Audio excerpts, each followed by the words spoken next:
Hello, Yeah, it everybody, is. and welcome to Enter the Matrix Episode 2. This is Team Germany, or Deutschland, or whatever you want to call it. Probably Germany, because it'll make more sense to people. And it's what it's on his hat. So, yeah. I am your not regular host, Innes. I'm joined by Typhus, as always, the captain of Team Poland, who will be actually doing the hosting this episode. I'm just doing the intro because I know what the intro is. Anthony, unfortunately, was not available this week, and we'd already scheduled Limm in, so we're going to be running with me as the host this week, which means I've been on more of his show than he has. Let's rub that in his face. Good luck. This is a bonus episode, which means this will be going out to all of our patrons on the Friday. So I'll probably put this up tonight because it's Friday today. And for everybody else, if you're not a patron, this will be coming out in 2 weeks' time. That will be quick maths, the 28th of October. If you want to see these 2 weeks early, check us out on patreon.com/statcheck. How are you guys doing? Brilliant. Thanks for having me on the show. I'm good. It could be better, but I mean, I could be not living in Poland, then it would surely be better. But that's not really related to like my daily job and shit. So That's fair. Limm, would you like to introduce yourself as a member of Team Germany? Yes, so my real name is Calvin. I run in the internet by the name Limm.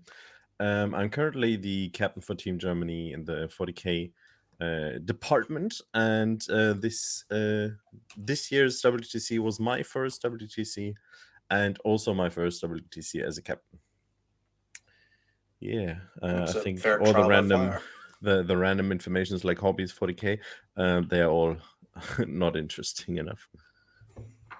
yeah, and how did you like it? Like before, because the point of the show, to give you an idea, like we've done previously with Ines as the first.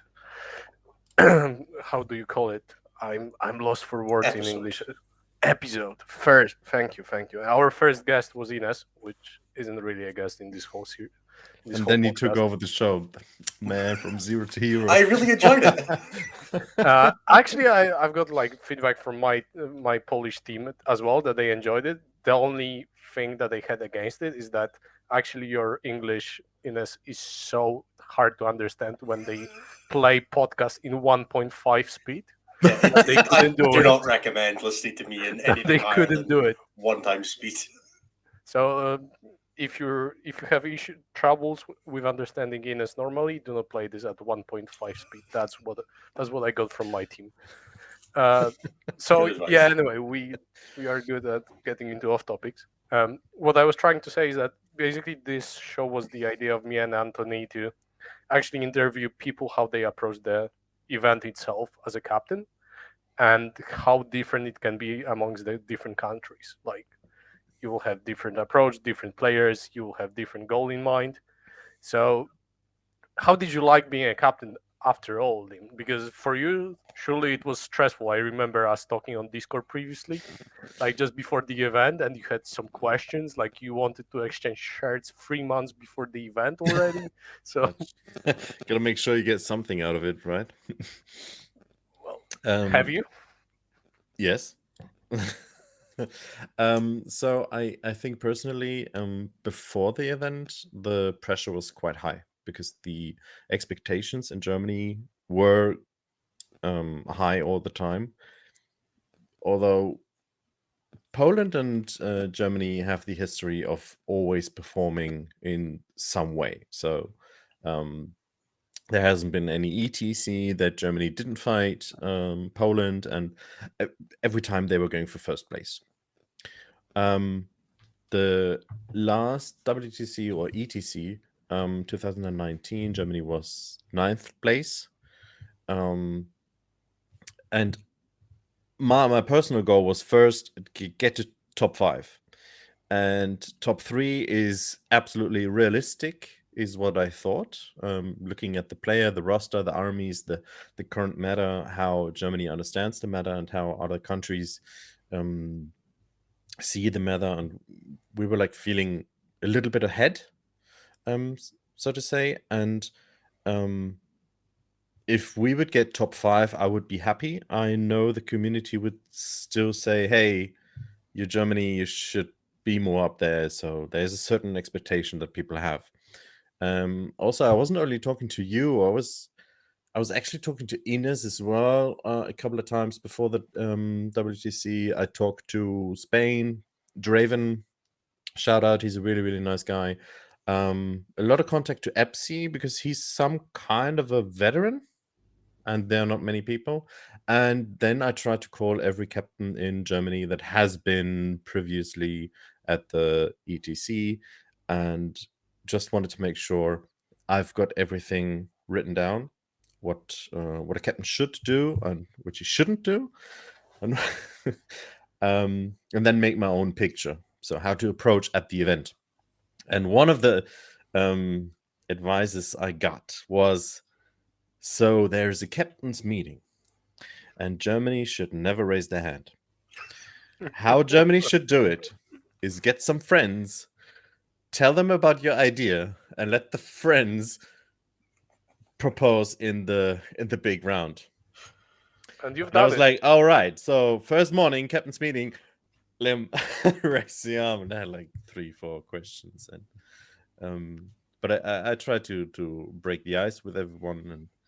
And I remember you've run those ideas beforehand with me and some other people as well. Like you made Yes. sure that your idea actually had some merit and other people would back you up. So yeah, I didn't want to be the clown that just proposes something and then everyone is like, what the hell is he doing? especially you when propose you're something unknown, that's already addressed or something that nobody else cares about. Yes, especially right. when you're unknown, right? When it's your first time at Yes. the event itself. And I mean, to fill out the I call them German shoes, they are quite big. So as well as Polish expectations, they are really, really high, I could imagine. Because winning the event or placing so many events so well isn't easy. So there's so much prep that has to go in there, so much hard time, so much money and everything, and people on the outside only see, oh, you're doing good. You should do the same result next year. And this expectation was like hanging over my shoulder until I ran into Sean Naden. And I don't know how many of his vocabulary I can do on this show, but he said, just F the world. Just have fun at the event, and talking to so many players helped a lot. Yeah, you surely are like stressed at first. And having said that, I remember us having conversation, and maybe I had more conversation about this with Fred. You guys changed your approach to choosing the team significantly, coming back to 2019 and later, right? Because Germany had an awful rep for a reason, and they weren't the most pleasant team to play against usually. And you guys wanted to change, which I can rightfully say that you did, and we loved playing against you guys. But what was the whole choosing the players formula for you guys? How did you guys do it? What was the approach? So it kind of connected, choosing player and how to approach how we are seen, or how Germany is seen on the event. I just heard rumors about past German teams. I didn't experience it. I just wanted to make sure to just do the opposite of the stories that have been told. So I can't confirm of them. I can't imagine every player from all the past German teams have been bad in some kind of way. I know Germany is really strict on rules and sometimes can be a pain in the ass to play against if you just want to have fun. That's regular base in Germany if you want to play for the K. Choosing the players, we kind of adapt your system, to be honest. In Poland, I think there is also something similar to a council that chooses the players, right? Yeah. So Fred was the interims captain 2020, and then they didn't go, so he kept the title till 2022, and he searched for 2 more high competitive players, and then also someone who is just known in the community, That was me, because I run a YouTube channel, and I'm always in the community. I want to make sure everyone is happy, everyone is like have every information and stuff like that. And what I thought was the processes in the past have been really being like an inner circle or something behind blinds, so you couldn't get to know the process, what is going on, how can you get into the team, what do you have to do, what is expected from you.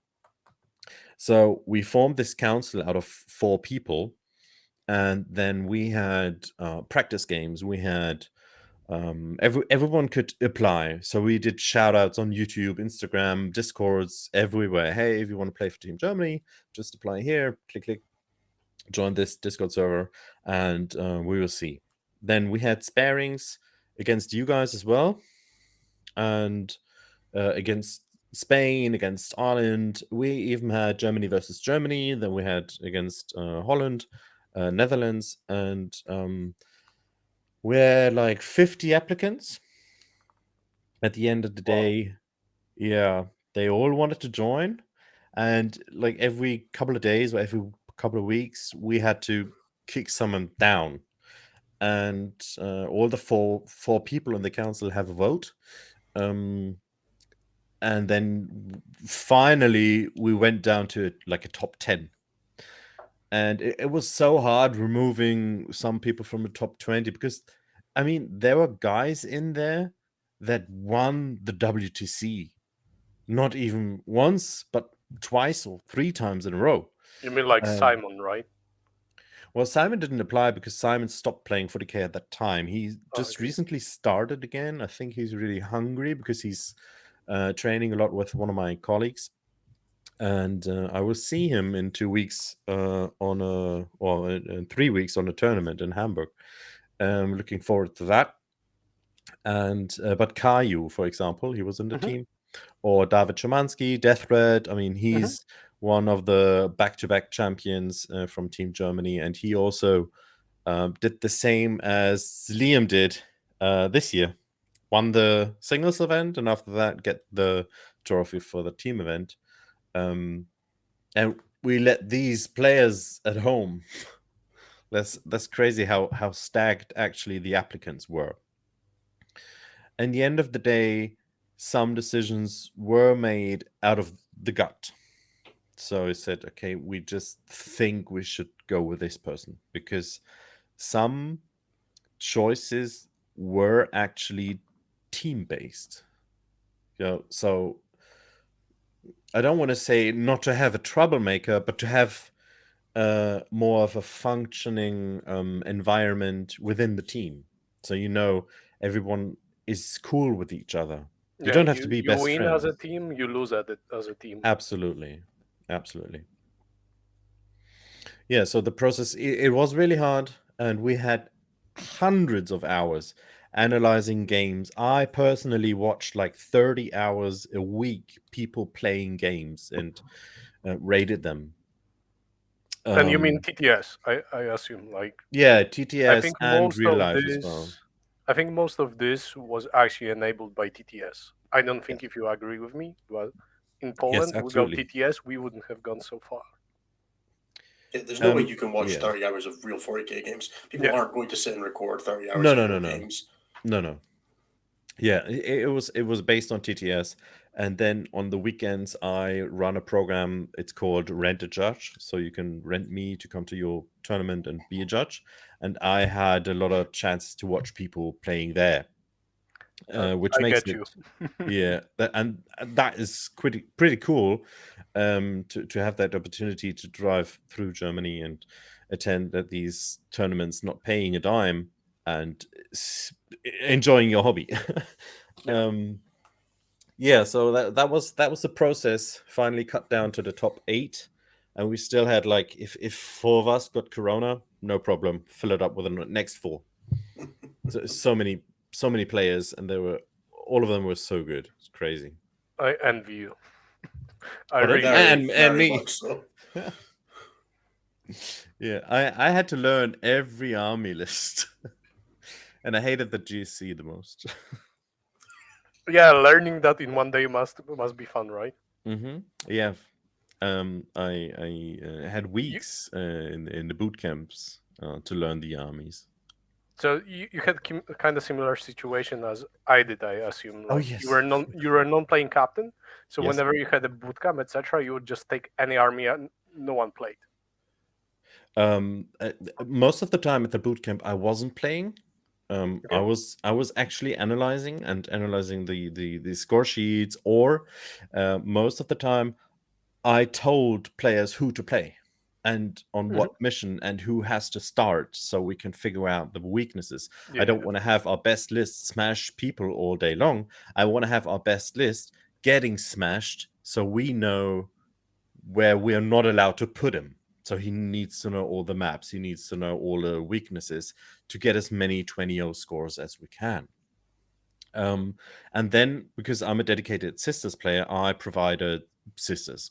And And you every shit talked Manu's list. yes, I did. Because I love your money. I still think the list is shit. For getting chainswords, how can you? Yeah. It's just a no-go. That tells me you're not a Sisters player if you don't click the damn chainswords on your support. I added them to my sister's players list. I had to go Yeah. through and be like, "Yep, so you remember your chainsaw order, all your squads. It'll come up once and you'll be happy." Yes, it doesn't make any difference how the list performs. It's just like not having airbags in a car still arriving safe at the place. You know, I don't need them. Yeah, good. Yeah, no, I play Sisters since they came out. I love Sisters. I know everything about them, so I could put down John's list. No, not John's list, but John wrote the list, I think. For Mark. No, who played Sisters on USA? Was it Mark? No, Mark was Necrons. He was. Vanilla I was think I Turners. know how this guy looks. Yeah. Fit, black Whatever you hair. say. Anyway, And they didn't have Celestine, so I adapted to that list.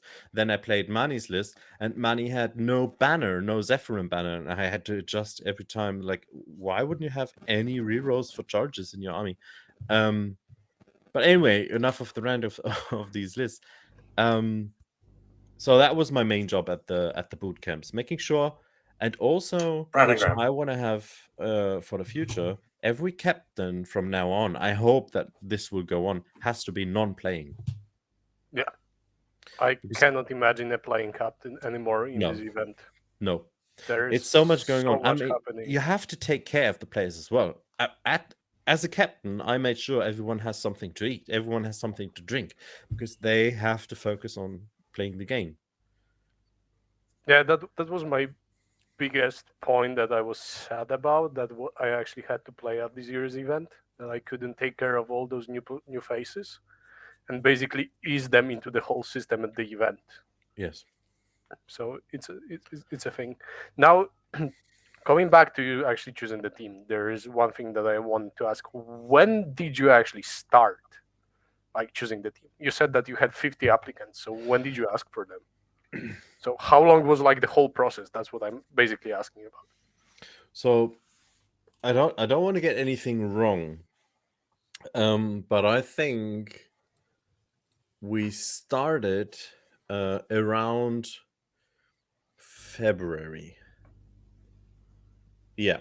So I think we started February announcing how that you can join. Actually on my birthday.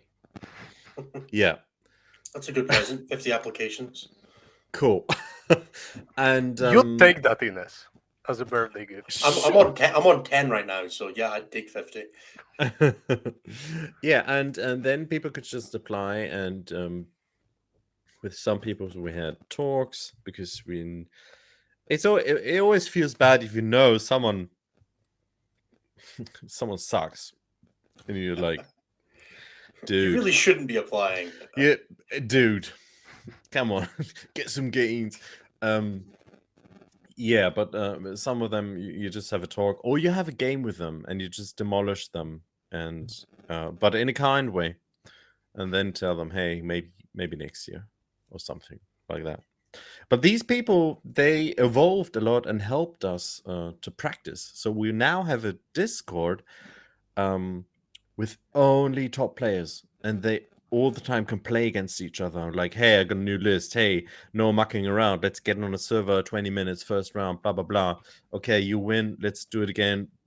Really, really nice having that. And that's what the process also provided. So after having all these top players on a Discord, they found out like, wow, okay, if I want to have a strong opponent, this is the way to go. Like just right here in the channel, who wants to practice. So you could say that the whole process even strengthened your community at all, right? Like you've got way more good players, and some of them got upskilled because of it. Yes, for that reason, yes. I think if we wouldn't have performed as we did at the WTC, we would have actually hurt in the community, I think, with the way we approach, because we changed a little bit the system, not taking the top 1 to 8 and let's go to the WTC because they're the top ranked player. So we obviously, this is the best team you can get, which is, in my eyes, not the best way to approach a team building. Yeah, but if you do that and then you don't get the results, the community then looks at it and goes, well, maybe you should have done this. You could have done this better, Yeah. better. Yes. And then, yes, Or that ends up you were kind of nepotical in your choices of players, etc. We had that previously in Poland when we didn't perform, and by didn't perform, I mean 5th place. So yes. Wow. What a horrible. terrible I want to throw up if I hear something like that, because we got called out before we even left. Why did we choose that guy? And I was so furious. I'm like, dude, this is not how you support your team. yes. If you do that before we even drive there, you are just toxic. Get out of the community, please. So Or for shut example, up. so for example, in Poland, I actually wrote on our Discord that anyone who would be shit talking our team on like Facebook or Discord, I asked the admins to actually ban them. And it actually worked, because whenever some of us couldn't resist and would go onto Discord in the evening or morning or between games, and if they see only support and everyone showing screens or like photos from Dragon Ball Z when they are gathering the power for the others, for like, the Genki Dama, come on, you can say it. Yes, okay. Yes. So then you feel like there's a bunch of people that you play tested with that want you to perform, and it's a great feeling. Yes. Yeah, I personally, as captain, I got a lot of messages to my phone while I was at the event, especially after the first day. But on the other hand, I really got some disturbing messages after losing to you. So we lost 1 to 7 in games. First, we thought 0 to 8. And then I got messages because I didn't have, I think Fred got his game. Yeah, he played me. Yeah. Oh, yeah, obviously. So he got that one easily. He got the easiest one. He had one free win. So I got messages like, never in the past has Germany lost that bad. You should be ashamed. And I'm like, I want to go home. what the fuck are you writing to me? Like, how can you be serious? And I talked to other people about this, and I they were remember like talking about it. I think we talked about it as well, Yeah. didn't we? Yeah. And everyone was like, "What the hell?" And so I took this energy and transformed it into, let's fuck up Belgium. Poor Belgium, man. Were we not enough? I'll take it. I'll take it. Anyone you could fuck up, I'll take it. Belgium United. Here we go. It worked. So thanks for the messages out there. Yeah. But generally, that was the topic about how we choose the team. Yeah. I assumed we'll diverge into different topics. The topic is a flow. You go with it until it stops being interesting. There is That's right. there is nothing other than that. And by the way, do you expect to change anything going forward with how you choose the team? Do you want to start earlier, or do you still want to start on your birthday? Well, it would be a surprise, right? No, I actually really wanted to already choose the team. And I ran into a lot of defense. So what I wanted to do is start the process of the council building. So only the council, not even the players, at the 1st of September. Why? Because I think we need a WTC year, starting from the 1st of September to the 31st of August. That's what we do. Yep, same here. Good. Well, we are a bit slower, and as our Angela Merkel says, Internet is Neuland. We just take a little bit longer. And what I wanted to do is, get the council done. And they were like, no, you can't do that. There's still so many big tournaments. You have to let them in. And I'm like, well, if we let them in for next year, it wouldn't do, there has to be a point where it can change it. When is the perfect point to change it? If I do it next year in February, they would say, wait, I wanted to have the past tournaments in the future year, blah blah blah. So there will never be the perfect timing for that. Yeah. Now I will do the cut at the I don't know if I can say it, but I won't do the cut yet. Let me phrase it that way. I won't do the cut to the 31st of December because that is way too long. I don't want to wait that long and start the process because now I'm the captain. Literally, I could do what I want, which no captain in the world should do. And I don't want to do anything by myself because then it's only me making any decision, and that's just selfish. So I'm making the cut at the 1st of December. So Well, any tournament past that doesn't count. So we have a German team ranking that is on wh40k.de. And in that, it says who's right now in the first and second position. And whoever is in these two positions will be automatically in the council with me. So this is how the process is. The first and second place of the yearly ranking.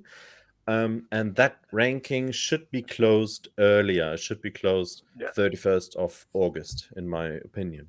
Because after that, you can attend still the big tournaments and be in the council for next year. Super.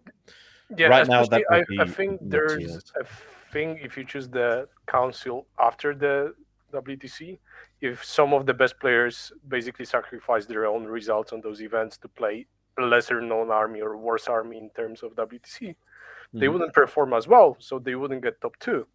Yes. So do you think that might be actually an issue, or it's No. non-existent? Absolutely none. None Because in Germany.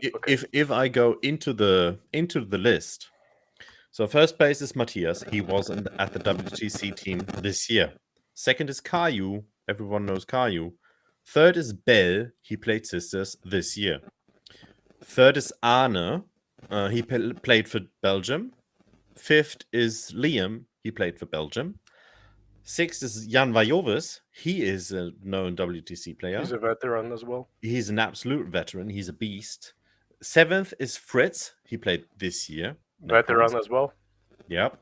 8 is Micha 13, who played our tournaments this year. So, and I can go on and on and on. Don't want to make it boring, but what this tells me is they play the WTC and still perform. Okay. You just need to make sure that Arne and Liam aren't top 2. Why? Because they cannot play in your team now. They can. They played in Belgium. So as mercenary for the first year, so they can go back for their national. Not Belgian. I don't think Arne is German. No, I know Arne. I thought Liam. Oh no, Liam can't be. I don't think it works that way. I'm pretty sure. Yeah, I think the rule is for eligibility now. You have to have not played for another country's team now. Yeah. It just doesn't matter. Was that rule for Nick? Probably. Yeah, it's because of Nicolas Nanawatowski, very known Oh, lord from Great Britain. He owns a lot of land there. He's a shepherd, isn't he? Yep. Yeah. I know. Well known. Yeah. So no, they will be deducted, of course. But also, this is only the position for the council. You're not Okay. automatically in the team. So Yeah, Arne but and it's Liam still could like be in the conflict of council. interest, right? No, I Yes. think you should They pick the could garbage players. They could outvote you, man. Yes, but after that, after the council is there, I want to discuss with the council a new kind of what do you call it? Way to pick the players. Selection process, yeah. Yeah, the actual process to make it more transparent for people out there. The first 4 players will be voted by the first 3 in the council. Obviously, if they aren't dog shit, the place 2 and 1 will vote for themselves. Then only have to have my approval because it has to be a 3-0 vote to be in the team for the first 4 players. So then we are 2 players and me, and then we vote for the next 2. So that would be member 3 and 4. They have to be in the top 12 of the ranking. They have to. The next 2 will be voted by 5 people. So spot 1, 2, 3, 4, and me. And they have to be, the next 2 persons have to be in the top 27. Why always 2 more than 10 or 25 is because first and second are obviously the council, so you just drop 2. It's for the inner monk. And then all of them together with me will vote for 1 more person that is in the top 50. Because, there are some, like, would you take Simon Oerding on your team? Well, You would. it depends which Simon. You guys want to do a brief explainer on who Simon is, because you mentioned him a couple of times. Well, Simon Braindead is one of the best players Germany has ever seen, and also the WTC. He's friends with Neil and Tom. I think they went together to university. Private stuff, I have no idea what I'm talking about. With Neil, but, I think with Neil. Yeah. Yeah. And they lived in a flat together, from what I recall. In England, right? Yeah. Yeah, so funny. And he played a lot of times for the WTC, and he is just bonkers when it comes to 40K. So he's a genius, and he's known by nearly every team except for Scotland, of course. I know who he is, but the viewers won't. All right, okay. Remember, this isn't for the 3 of us. This is for everyone else. It feels like we're just having a trash talk conversation. It's really, really nice. And I think that's the point. Yeah, it is, but I would also like more than 4 people to be able to watch this. I don't want this to just be for Neil, Tom, Ishik, and Josh. Oh Roberts to be able to watch Ishik's like, oh yeah, I understand popcorn. Yeah, right. No, so basically he's just a brilliant player. Everyone can be happy to have him as a skilled player on the team. And if he would not play any tournament in Germany except for 1, and maybe wins that one and gets a couple of points, because we have a graph like the ITC has, and he would just get with 1 or 2 tournaments into the top 50, he could still be voted by the whole team. Hey, we want to have that dude. Get him in. But also, the 8th player will be a wild card pick from the captain. So this year it would be me, to make sure there are outstanding talents. Maybe my little brother wants to join. I can pick him. No, obviously not. But Simon Oerding wouldn't play any tournament. But he says he absolutely wants to. And all of the others say, yes, we want to as well. And we should stop talking about him and just name him Frank. John Smith. So Joe Nick Smith. Nanavati.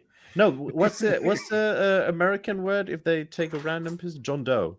John Doe, Yeah, so we take a John Doe, and everyone knows he is brilliant. And maybe he runs tournaments and he plays a lot, but not on tournaments. And he says, "Yeah, I want to join. Is that possible?" And everyone in the team's like, "Yeah." So the captain can vote him in.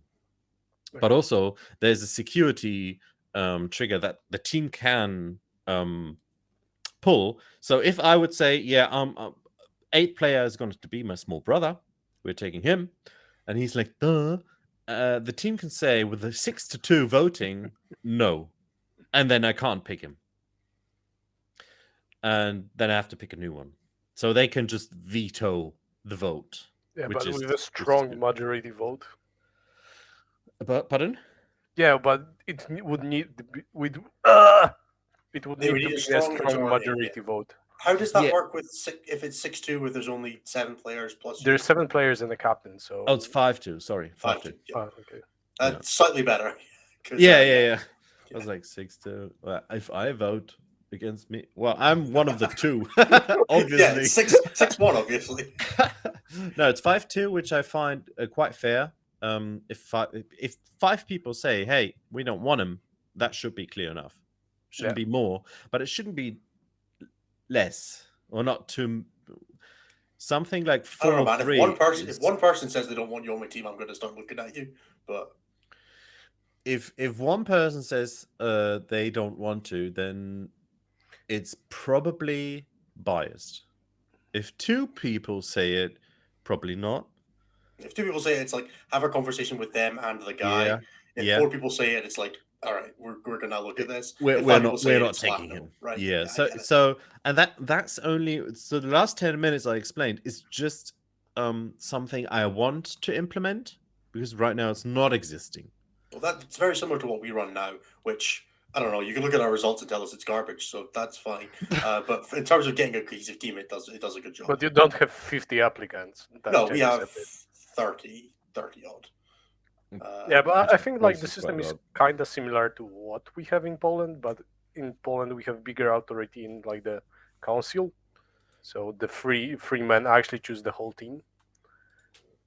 But it can be seen as we have too much power as well, which I can get behind.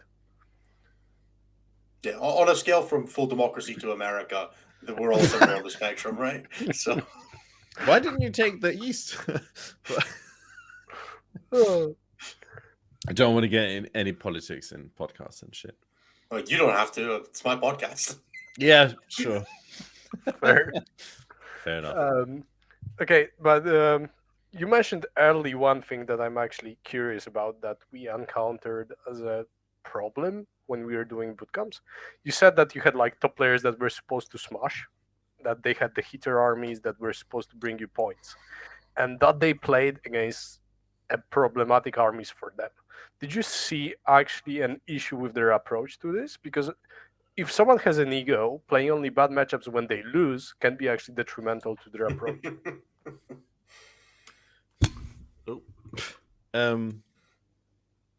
So if I get that right, people with a smashing army don't want to take mismatches. No, what I'm trying to say, let's say you play 10 test games over 2 boot camps. Yes. And you play two good matchups and then 8 bad matchups in a row. Yes. It can get into your head if you don't have correct approach to this. Yes. So did you like encounter any issues with that, or was your team? With one person, and we didn't take him. Fair. So because it's something that you need to prepare for WTC. Yes. After the list submission, your army might be shit. Like I was playing that army, and you need to be prepared to get smacked. Yeah. End of the day, the Drukhari thing could have been something else. But in the end of the day, the 2 nations that took Drukhari went second and third. And 1-1. So top 3 all had Drukhari. Oh, yeah. And like 19th, we had them too. Good job. Yeah, I don't think it was a really bad choice in that regards. It's just something when you look back, now you can say, oh, well, But too like, This late. would have been better in that slot Yeah. or whatever. Yeah. it's a benefit of hindsight. Like, We could have just taken Alex Harris's list and replaced him, put the knights down, kicked the Drukhari, and have a monkey playing the knights. It's just yeah, right. probably Okay. would get in time, not like Fred. So there is a difference. Moving only 5 models, though, Yeah, he helps might him have. a lot. Not Don't get Not me getting like wrong, he any had- warning. when Fred whips out the calipers, like, you know, his knights. Not I like know. he Funny, had you much more. both you both played Fred. Yes. And Fred is lovely. He But is. slow He as hell. absolutely is. He is slow as hell. So there was Fred got a warning for playing slow as well. So one of my tasks was to kick every judge that's coming near Fred's table out of to hey, I think table 3 wants something from you. Yeah. That's yeah, why yeah. I just tabled him except the Void Raven. It was fine. He didn't have time to time out. Yeah, I did like his list before Nephilim. His list was super strong. And Nephilim actually killed our Drukhari. That was really sad because he smashed unnerved Tyranids, which surprised us. And even our Mortal Wound list, which was just no one wanted to play that shit. And so the player who we actually gave really hard mismatches is a young guy called Hashor, and he's a Thousand Suns player. He is one of the guys. I've never met someone who has this precise micromanagement with models like him, and he's really, really young, and he has never attended ETC or something similar. He has been now maybe in the tournament scene for 1, maybe 2 years, and he is training every week with Matthias Bellmann, who played our Craft World. And in one boot camp, we set him up against every mismatch you can imagine, and he got stomped, and that went into his head, which wasn't the reason why he wasn't picked, because looking back, I would love to have him at the tournament. I would love to have his army at the tournament as well. But as always, you only can take 8 people, and decisions have to be made. But yeah, so that was the only incidents we ran into that someone, because everyone else was so. I mean, Fred, he's super calm. If he doesn't get stressed or something, he is super analytical at his table. It's really hard. You can make fun of him and then he starts laughing. If you know that as an opponent, go for it. And all the others, like nearly everyone was a veteran except for our Death Guard player and our GC player. And our Death Guard player, geez, he lost one match against Craft World and drawed Liam. the other and And killed I all think he the lost others. to Liam. Yes. And then he smashed Spain 17-3, Craft World, or 16-4, and he smashed Sweden, Harlequins. He just dumped them. Crazy. And he was really good. And our GC player, he is a really, really good player. And his advantage also was he's an experienced tournament player.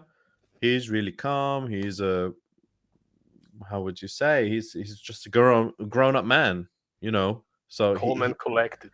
yeah, he's calm and collected. He's experienced. So no matter how many mismatches he has, he took his WTC list and went to single tournaments and just got demolished because of terrain. And his list was specifically built for the WTC terrain and the army lists, and of course, ban and pick. And in a singles tournament, you don't have that. But we know, put him up against Sean Layton's Blood Angel, fuck him up. Worked. So we knew where to put him in and how to get the wins out of it. And yeah. So everyone on the team was really calm, yeah. I think this whole conversation about players and armies can easily segue into my next question that I had, which is how do you actually choose your armies? Like, we just flip a I coin. No. fair. No. You get third, guys. So I knew we were similar. don't tell this to Americans. They will get angry because they might have gotten top podium if they did that.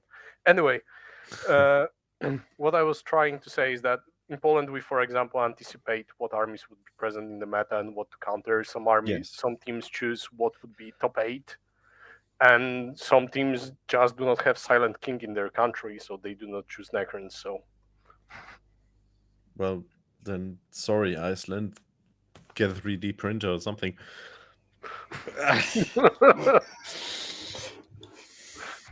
No idea we were about. But how do we choose armies? I think we chose them not only by the army strength, but also by the player's strength. So Fred is a really good Drukhari player, to take him as an example. All the other armies he played were either already occupied or they were garbage, like orcs. Sorry, Netherlands, but orcs are garbage. The poor bastards had their Nits player dropped like the week before the tournament and replaced it with orcs, man. I know. It's not a good trade. No. I was so rooting for them to take on USA, and then I looked at the roster and they got orcs, and I'm like, oh Yes. no. And then they got Nits, and I'm like, oh no. We also, so I think our composition, looking back, was a little bit garbage, because first we had like, okay, who's going to be, how do you call them in England? Defenders? The attackers? No, the first one you put down who gets map choice is the defender. Defender, yes. Yeah. So in Germany we call them Steller, and that means, I've experienced that Germany is taking a completely different approach how to do the pairing, and I think we're quite good on pairing, except against you, which I don't know what went wrong there, but I know what. Yeah. You chose Hollies for your craft words. I think I don't want to open up that Pandora, right? But replaying that match, we would win. Only that match. Oh boy. I don't think you would. We loaded it up in TDS. But have you chosen actually a decent Holly player? Oh no. Just let the AI play. Well, that's actually fair with Hollies in that matchup. Yeah, so it wasn't the Harlequin pick that we had. It was the player, which Paulo can be really, really proud of, because I think he also stomped 2 others. He's was it USA and one more. Can't remember. But your Harlequin player stomped 2 other. Yeah, he stomped Brad Chester and Australian guy as well. Right. Yeah. But other than that, I think our pairing process was really good, thanks to David Szymanski, Death Red. And we had a bad composition because we were like, first of all, yeah, you're gonna be defender. Okay, cool. Yeah, and you're gonna be second defender. Yeah, nice. Nephilim drops. I'm like, okay, I don't need to be any more defender. I can just stay back and you can throw me in. And nearly everyone was like, I want to have a map, but I don't want to be first defender. And and then I think we just ignored it at some point, and it wasn't a topic anymore that came up, and we had so many other things to do, like buying merchandise and stuff. The important stuff. Honestly, it's part of the ritual, right? Nobody gives a shit until you got merch and a T-shirt. Yes. If you didn't have it, it just kills team morale. Like it's actually more important than people give it credit. Well, look at Italy; they had like was just awful. blue shirts, and nobody swapped with them. No, we get well, because one of them got a red card. Let's say it.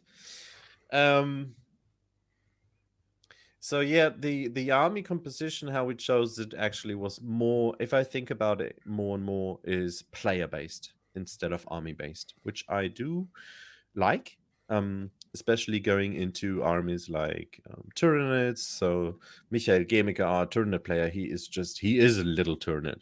So, and we knew if we're not taking Tyranids, we're not taking him. That we're gonna leave him at home. And then he came up with this crazy mortal wound list. That was the only one at the event, and everyone else had like the normal Kraken or whatever was going on. Manuel Bell, he took Sisters 4 weeks before list submission, and he never played Sisters. And he's also a veteran. And I taught him Sisters. He also he took my army. I nearly got it back 100%. 5% just landed in Brad Chester's suitcase because the final game was against our Sisters.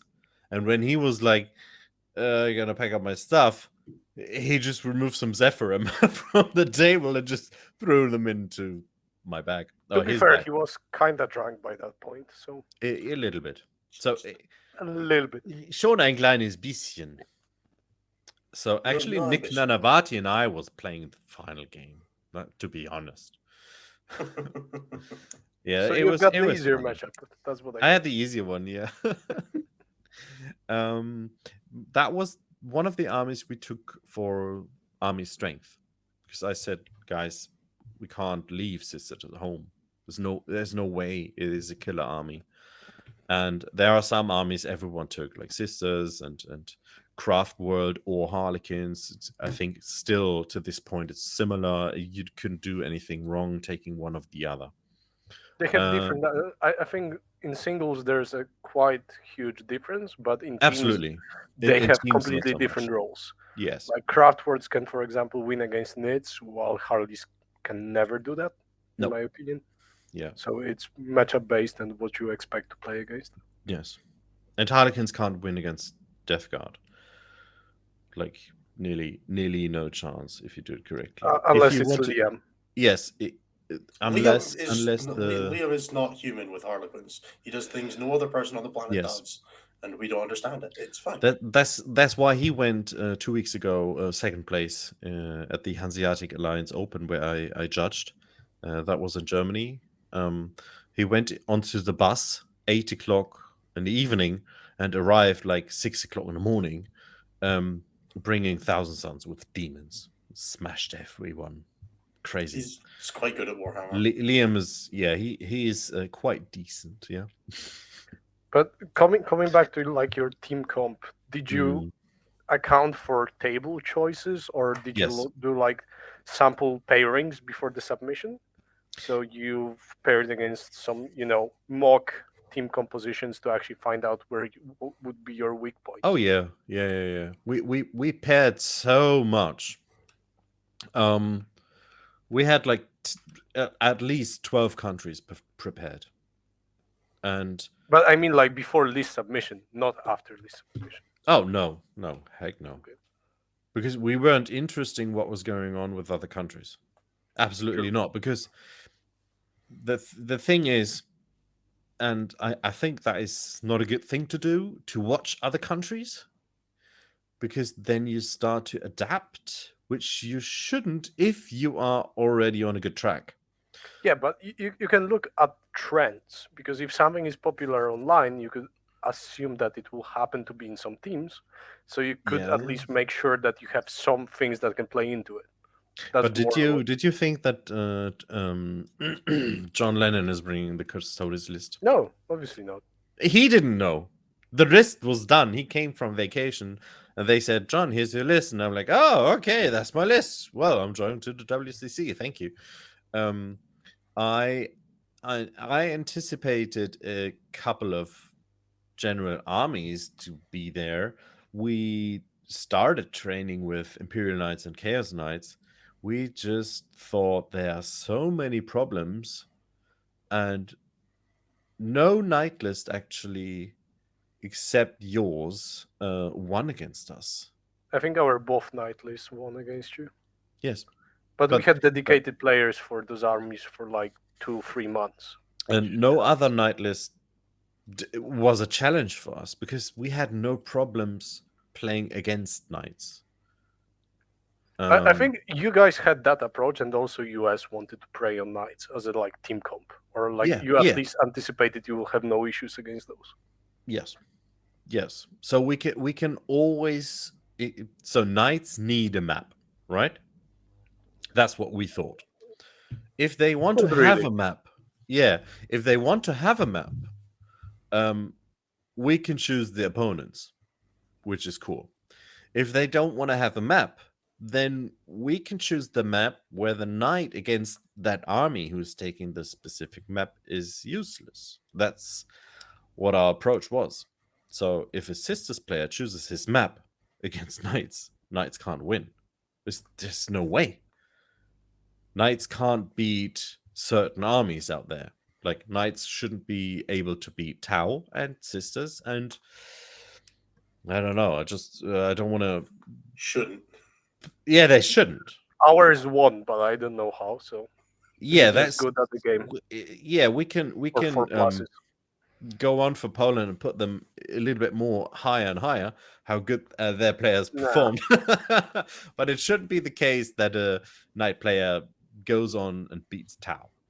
No, hell no. Like, you need basically a lot of luck, and there are a few other armies that they cannot play, and they require a lot of care during the pairing process. And there shouldn't be so we have to make differences here, because there shouldn't be an Imperial Knight that wins against Sisters. Yeah, Chaos Knights can easily do that. Yes, but Imperial Knights can't. They just get demolished. Every knight from them gets killed by 5 repentures, and you can't do anything against it.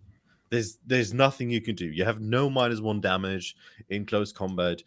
You just get obliterated. They do with Mortal Wound, with Morven Val rerolls 30 runes or 30 damage on point in an average roll.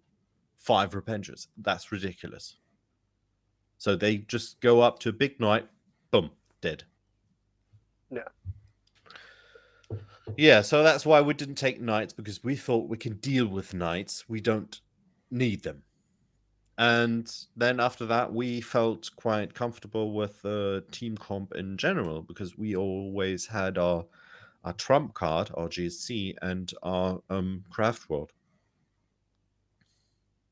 And the rest just went as we go. So we liked. So if we liked our list, we were happy. And then we just made the adjustments going on, like from 0 flies in the Tau list in 1 bootcamp, going up to 2 flies, and then okay, that's way better. That's way better. And you said like 10 games in 2 bootcamps. We sometimes have 10 games a day. Yeah, but I mean for 1 player. Yeah, for 1 player. Okay. So not having 10 games a day, Fred had 7 games in one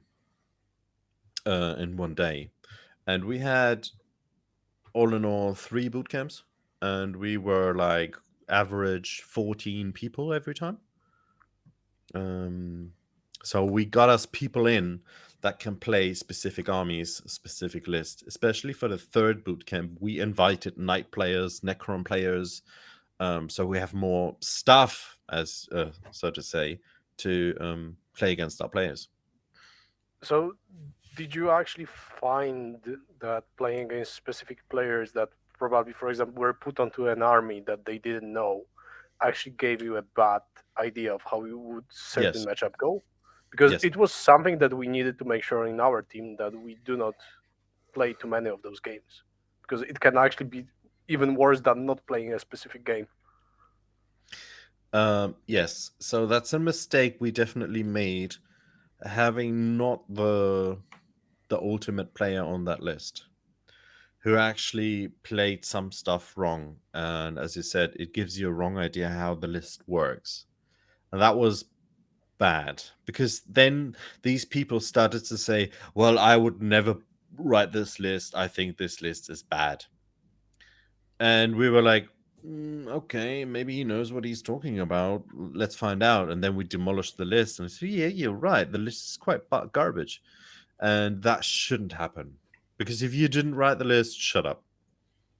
Yeah, If for, you're for not one anyone of listening as yes. well, the reason that can also hurt is that goes into your matrices, and that becomes bad information in your matrix, which is you end up with incorrect pairings. You go for something that you think is a good pairing, and it's actually a bad pairing, and it topples through the rest of your matrix, and it can result in you going for options that are just bad for you, and that comes off of the back of bad information going in for your players, Yes. which isn't their fault necessarily. To give you a specific example, when we drew against Belgium, we fought against our Tau could play Blood Angels when they choose the table, but it turned out to not be actually true because of the tests we've played. So not only we had our Tau not scoring enough points against Belgium, but also our other armies that were good into Blood Angels not scoring points against Blood Angels. So it adds up, basically. Yeah, you net ended up losing like a game and a half off of a bad matrix sometimes. Of one, it can be one bad estimation. It's like you choose between two things that you think are both going to score you between 13 and 16 points, and you end up getting like 6 out of it, and you could have had the other option that goes, and then you could get 2 6s out of it instead of what could have been 2 13s, 2 16s. It's just it's on a scale where you're talking about 85, 86 points to win around to WTC. Dropping 10 points off of one wrong bit of information is disastrous. That's true, yeah. So, coming back to Nephilim, and you saying that it changed a lot in which armies were defenders actually, could you follow up on that? Like, what was exactly like the issue? Like, how much did it actually impact you guys? The secondaries. So we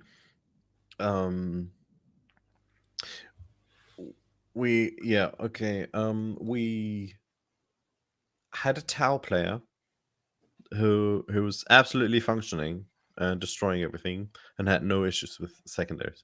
Same goes for our Drukhari list. And then they couldn't score as they used to score, and they ran into problems which they normally didn't have, like Sisters, for example. Sisters were now much stronger against them than they were before because a Defender Shrine just wasn't a thing. So Sisters against Tau didn't have the big secondaries to take against them. What do you want to take against Tau? Yeah, sure, you can blow up some tanks or maybe do the no prisoners, aka thin their ranks, whatever it's called today. And that only is the case if he's running a lot of crisis or whatever. And now Sisters players playing a completely different playstyle, and the Tau players like, wait, if I choose my map and they put down Sisters and maybe because they're the weaker country, also put down Tau, then we have a bad pairing because the Sisters player can win the match, and the other Tau, if they are the weaker country, to explain that is if you're the weaker country, you want to have mirrors that rely on who's going first to draw out some points. So having Tau against Tau, if the one player starts and wins, then you want to have that as the weaker country to get a dice roll on a win, because maybe you think you can't win on skill. If that happens, you have to change your army compositions, which we did. We had to change the Tau list to score points, so we had to take more stuff we didn't want to take just to do other secondaries. Same went for Drukhari. Drukhari was superb in like, hey, my flyers fly over there, fly over here. I'm doing engage. Oh, flyers don't engage anymore. Shit.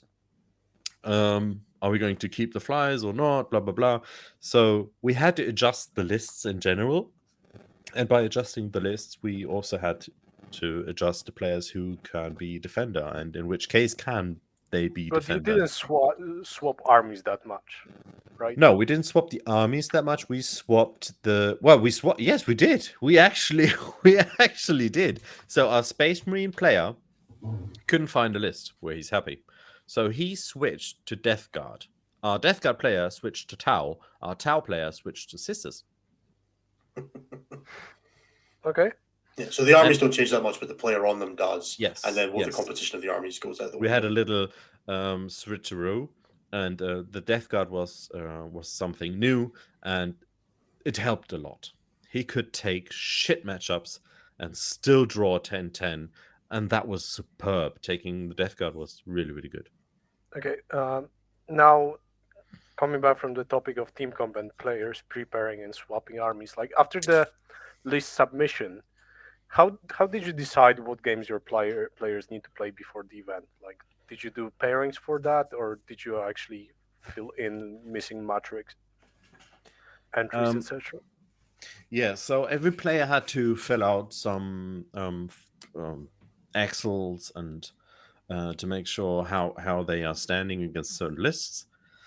And I think the third boot camp, we especially practiced against matchups we didn't expect. Like so many night lists, we thought, okay, this isn't going to happen. Like having so many abominants with the tail, and we knew for a fact they can't move over the map. And then that ruling was changed. We were like, okay, well, now we have to deal with it. We weren't sad or anything like that. I don't want to open up a topic which we shouldn't. Just we were in a position like, okay, we have to deal with them now. So we practiced a lot against knights to just make sure, because so many countries took them. We were surprised you took 2 of them, and then took Tukari, because they're in your composition, there are way more open slots than in ours. So we had stuffed armies, only missing the knights, maybe 1. And you had double knight and Drukhari, you had many spots open. You could alternate in the back. And so we were like, we are missing something here. We have to practice that. So we played a lot of knights. We played a lot of Necrons, because we wanted to make sure our Drukhari list is still built to crush Necrons and Space Marines, which it was designed for. Also 1,000 Suns. So our Drukhari was designed to get these 3 matchups as soon as possible, and get his map so he could be a defender and then crush them. And then we were fine. So every list that was specialized against certain lists we wanted to have as a result of the pairing, we trained even more. We want to make sure that we think we are good in this, we want to be even better in this. Because if we don't get that matchup, then we fucked up in pairing. There's nearly no use in practicing a bad matchup after list submission. You shouldn't anymore. I think the only use is actually if you are unsure whether that matchup is that bad as you think. Yes, but then you just want to find out about strengths. Yes. There's also, if you're playing like a dedicated defender list and you know you're going to be jumping on the town grenade, it's worth playing the pairing to see if there's ways you can, mitigate the downside, But that's not playing a bad matchup. That's playing a matchup you're meant to go into and finding how you can make it a stronger You're version playing of your bad dedicated matchup, which is actually the same thing that Limm said. Yeah, exactly. I just don't want to be there like, you just never play a bad matchup even if you're expecting to pair into it. Sure. The thing that we found with that was when we did all of our prep coming into the event, because we hadn't practiced our good matchups, we always got the low end of our predictions. So if we predicted, this is a game I should always win, I should be getting 13 to 16 points, we'd almost always bring home 12 to 14 rather than getting the 16 to 18 that you really want out of those, even if the prediction's only a 16. And that cost us a lot of points and a lot of matchups. So practicing good matchups is, for that reason, very beneficial. And it's something that's worth looking into. Yeah. Yeah, so an attacker in football, he's shooting goals. He's not standing in the goal. Yeah. That's basically how it is. So you said that you prepared and played some matchups that you were expecting to play. So how did it translate your preparation to the whole pod phase? Like, this was the first year that you actually knew your first 3 matchups. Yes. And which how I hate. did you? Yeah, kinda. Yeah. That day was a pain in the ass. Like, I've never it's felt prep so hammer tired. as well. Yeah. Also, it's just prep hammer, which is not good. How did you guys prepare? Did you prepare for your pod mostly, or did you had? Well, we played the first day basically on the first day of boot camp. Okay. So we Wow. paired and we played them. The next day we played USA and England because we thought we were going to run into one of them. Then we picked out several other lists, which we said, hey, I think I don't get this list. Can you please tell me what's going on here and make sure that I'm still comfortable in this matchup? So that's how we approached that, making sure to get the group phase done. That was really important because after that, cards are shuffled. You don't know what's going to happen next day. So you didn't have expectations like what teams you would play, and Yes, we did. That's why we we got the estimations, but we basically you can't play against everything, right? So we estimated 10 countries that were important to us. So we prepared against them in form of we know what the list is doing, but we're not playing the game, and we know how many points we should get. So we got that for every country done for the 10 countries. And from that, you can transfer most of them. I mean, at the end of the day, a sisters list is a sisters list.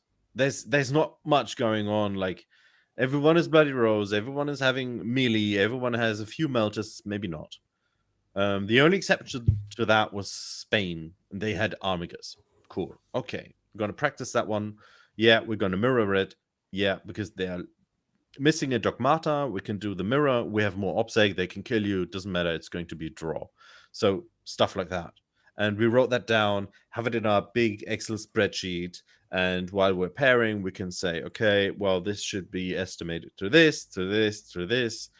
And don't have to do it while we are doing the pairing.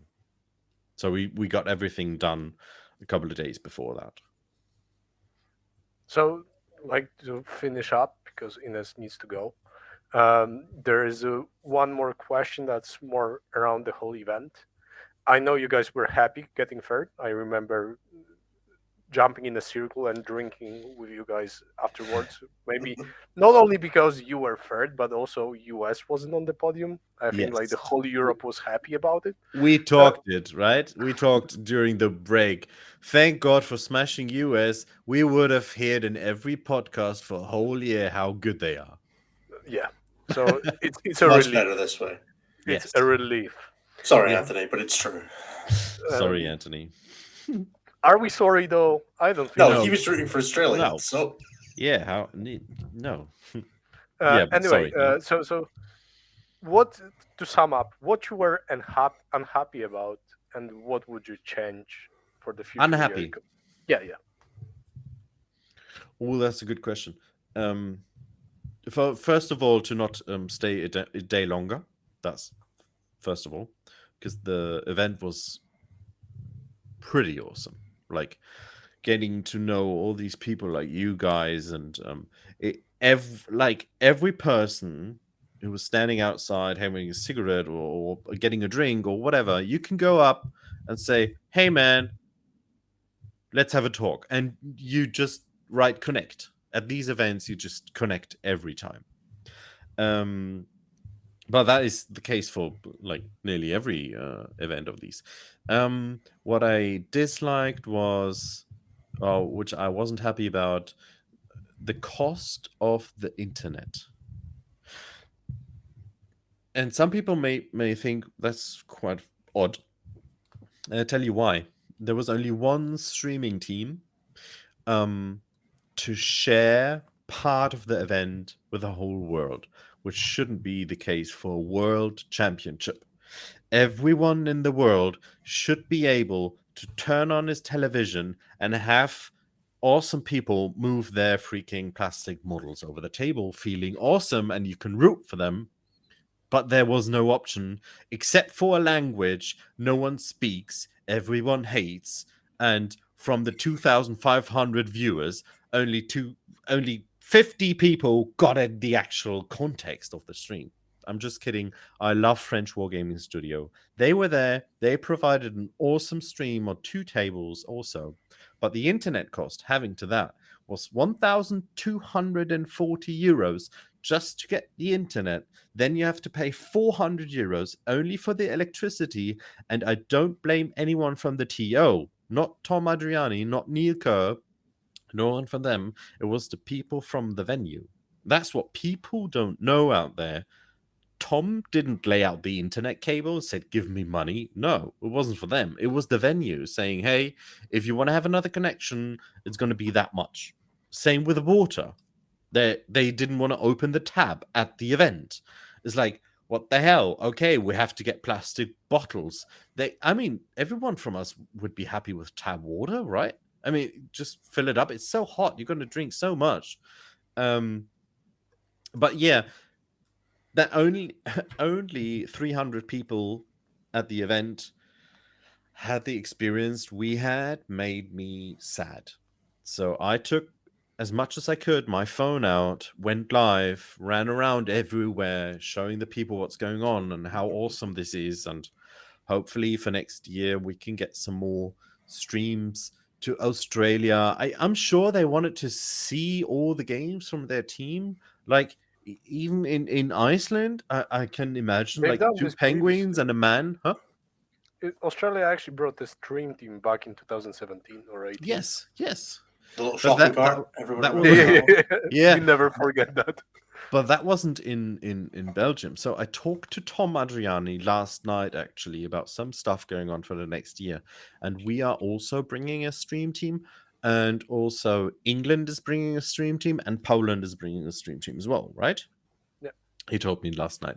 And then all the stream teams can talk to each other and maybe like exchange information, say, hey, can we play over there so our country can blah blah blah blah blah, which I love that now it's at one location. But that was actually, and the food, sorry, I hated the food. The microwave stuff wasn't for me. That was the only two things I disliked at the event. Everything else was awesome. I got two quick ones to round us out, Limm. What was your favorite single thing about the event that wasn't related to being a captain, just like the thing you enjoyed the most? That was too fast, even for me, Ines. Okay. What was the single thing you most enjoyed about the event that wasn't like related to your team and being the captain, just being at the event? What was the best part of it for you? Well, can I say getting the third place in general? Yeah, that's fine. You can. No, It's a shit I answer, think, but yeah, it is. I think one of the most awesome things was connecting to so many people I used to, don't get me wrong, look up. So like I followed Sean Naden for years. I mean, I'm watching Art of War, all the guys. I heard so much stuff about you two guys. For example, I was typing with Typhus, I think since 2020, Greek Hammer, and I got the chance to meet these persons, even like you, at the event, and connecting a whole world, and experience it myself. Doesn't matter if I'm the captain or not. Yeah, that was the most awesome thing, for Perfect. sure. And Yeah. the second question I have, if you had one line, one bit of advice for a new captain going next year, what is it? Connect to other captains and don't take everything so serious, because 99% are just awesome and they're gonna help you. So ask everything you want to ask if you're a new captain, like I did. It helped a lot, and not even one captain in the world let me down, no matter what team. I I tried went really up to hard. Sweden. Yeah, you tried, but in the end, we laughed. And didn't you smash the one table as well? Yeah, I think I was able to get me one that round. Maybe two. It was real bad. Yeah. All right, Limm, thank you very much. Do you want to give a short message to your team? There is no team anymore. Well, the guys No, that were there of with you course. last year. Yes. All of you guys, thank you very much for participating. Thank you for being such an awesome team. Thanks for the team building we had. We had lots of fun. I hope most of you can be in the team next year as well. I know Fritz is doing a break because he's getting his second child. Congratulations. Now officially on stream for you being a dad for the second time. It's really lovely.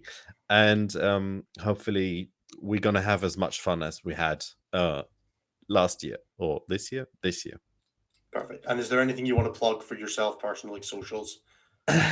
Yes, so I'm normally not the advertisement guy, but I do run a channel with a friend of mine. It's called Kings of the Hill. We're running on YouTube, and we are on Instagram and wherever. And we also have a stream. The stream is Tuesdays and Thursdays. Thursdays on Twitch will be in English because mainly our content is in Germany. In German. And I would like to add one thing. After WTC, like I think it was 1 or 2 days afterwards, you had a great stream talking about your whole experience and your games. So if anybody is looking for more information from Limm, I suggest you look on their YouTube channel for that one stream, because you could get even more in-depth look into how they were thinking and how they enjoyed the event. Last one. If people want to get in touch with Team Germany specifically, where do they go? They can go to the Team Germany Discord. They should start on the target priority Discord, or they can get in touch with per email team.germany.40k@gmail.com. And I'll get a link to that. I'll get a link to the email in the description for everybody. Or on Facebook, they can write us a message, Team Germany 40k. It's pretty easy because most of the people know someone from the community, and it all leads to one Discord where you just write, hey, I want to be a part of it. It's really easy and it's really transparent. Perfect, Limm. Thank you very much. Typhus, thank you for running the show. It's been very easy just sitting here listening to two fantastic people talk. I am going to bounce though, so thank you everybody for listening. This has been episode 2 of Event of the Matrix with Team Germany, Limm, who has been absolutely wonderful and knows how to talk very well without stuttering, which is incredible. Do not get it, but dude's better at English than I am, and that's worrying. Thank you everybody for being here. This has been a piece of bonus content. So if you watch this on the Patreon, thank you very much. If you watch this 2 weeks from now, we hope you enjoyed it. And if you want to see more and you want to see it earlier, check out patreon.com/statcheck. Thank you everybody for being with us, and we will see you next time. Or I hopefully won't, but they will see you next time. Thanks for having me. Bye-bye. Thanks.